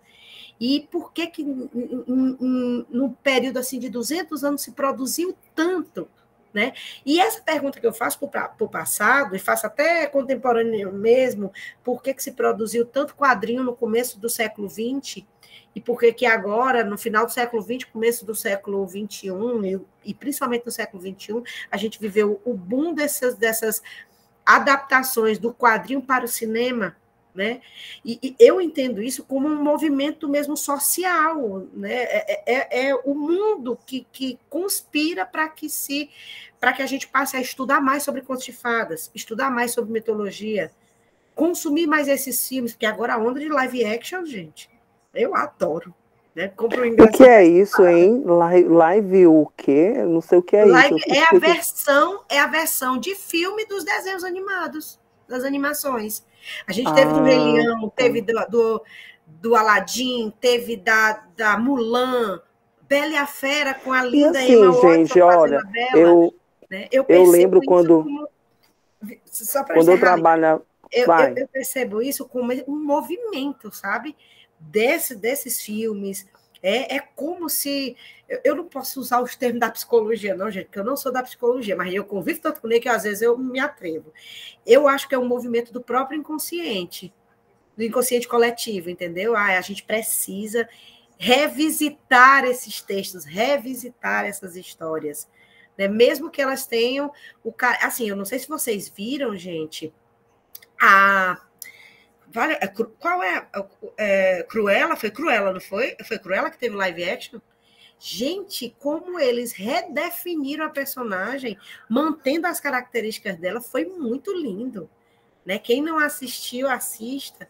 Foi muito lindo o que eles fizeram com a personagem, sabe? E eu acho isso muito, muito válido. Roberto quer falar, ele levantou a mão. Pode falar, Roberto. O Lima também estava falando, né? E eu... Galera, só informando ok.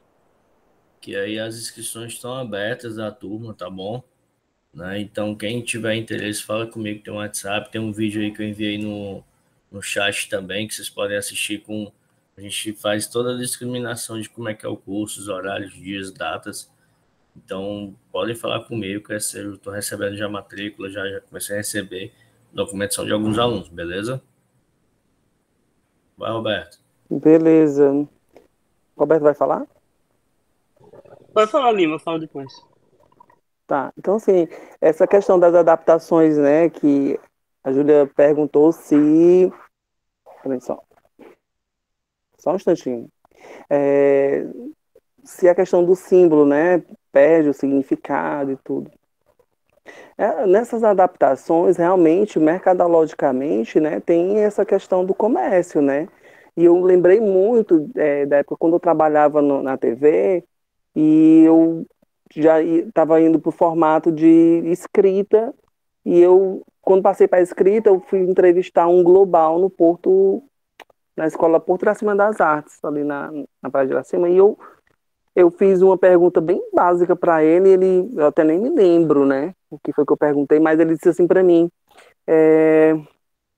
Lima, há imagens que vendem e nomes que vendem, nomes que não vendem, imagens que vendem e não vendem. Nesse mundo da imagem, do audiovisual, né, e encaixa muito bem com o que a gente está conversando aqui, com o que realmente essas adaptações fazem, né? Eles realmente tratam de fazer um apanhado daquilo que realmente o coletivo compra, né? Quais são as imagens e os nomes e os enredos, as narrativas que o público em geral vai comprar da Pequena Sereia, do Pinóquio, porque se eles forem fidedignamente ao que está lá, com certeza final feliz para eles não vai ter, né? Porque para os dois lados não vai ter, porque a indústria cinematográfica vive disso, né? Então talvez a Pequena Sereia como conta não venderia, seria para a crítica algo muito negativo, a crítica sairia muito negativo, né? Era mais isso que eu queria compartilhar.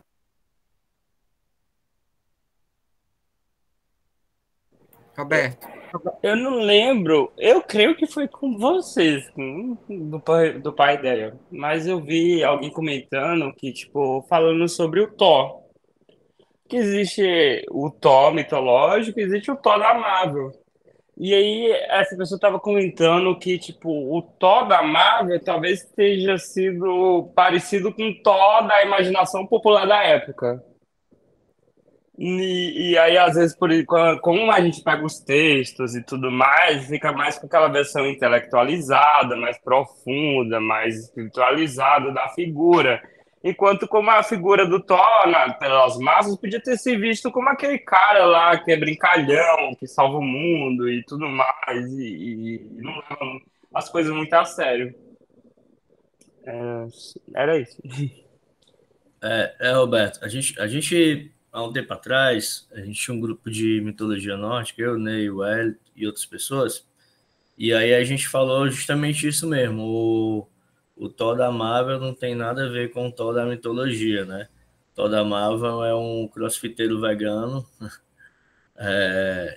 e o Thor mesmo da mitologia, ele é grande, ele é bruto, né, o aspecto que passam deles, ele é ruivo, ele tem uma luva de ferro, ele tem um cinto de força. Então, quando eles se transformam em heróis, eles pegam seres da mitologia e transformam em heróis, eles fazem uma adaptação para que aquele herói seja, como o pessoal estava falando, comercial, seja algo que venda, né? Um cara loiro, forte, né? Enfim, ele tem algumas características do Thor da mitologia, mas não todos, assim. Então, eles adaptam ali para o universo, né? Até no quadrinho também eles vão adaptar. Inclusive, os heróis, eles vêm muito da mitologia, né? Como o raio, né? Então, todos os poderes e tudo, e roupa, foram tudo muita coisa baseada na mitologia. O Ney pode até falar mais aí de outros que ele saiba que vem desse lugar, né, Ney? Sim, para quem não tem um entendimento da literatura, né, dos mitos gregos, e aí vê esses filmes, quando de repente vai se interessar de fato pela história, fica um pouco confuso, né? Quem é que está sendo verdadeiro aqui? Como é que é?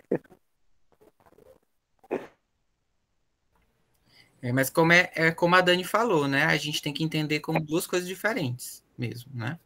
E também exatamente porque vai representar aspectos daquela época em que aquela adaptação foi feita. Sim, eu tô falando aqui mais assim pra questão dos leigos, né? Uhum. A gente aqui vai saber diferenciar por conta de que a gente tá dentro dessa nata, né? Do estudo e da mente e tal. É até mais fácil a gente fazer essa separação, mas por leigo. O legal é justamente nessa que o Roberto está falando, a gente fez algumas lives, a gente fazia algumas comparações de séries e filmes também, né? Então a gente busca bastante as referências que vão ter tanto da mitologia nórdica como mitologia grega, que vão ter em séries e filmes, e algumas são bem fiéis, assim, algumas têm algumas boas também, e outras nem tanto, né? Adaptações e tudo. A gente já fez algumas lives sobre isso já faz um tempo. Foi boa lembrança, Alberto. Foi muito legal essa época. Foi bem na pandemia, se não me engano. Inclusive, já fazendo propaganda, né? Sábado agora vai ter uma palestra sobre o filme O Homem do Norte, né? O Glauco vai falar um pouco sobre o filme e vai comparar com o texto, né? O texto que foi baseado, que é o Hamlet.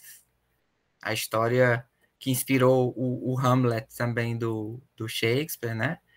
Ele vai fazer uma comparação também com a obra e com a parte da cultura nórdica também. É sábado ou é sexta, Ney? Eu tenho a impressão que é sábado de manhã.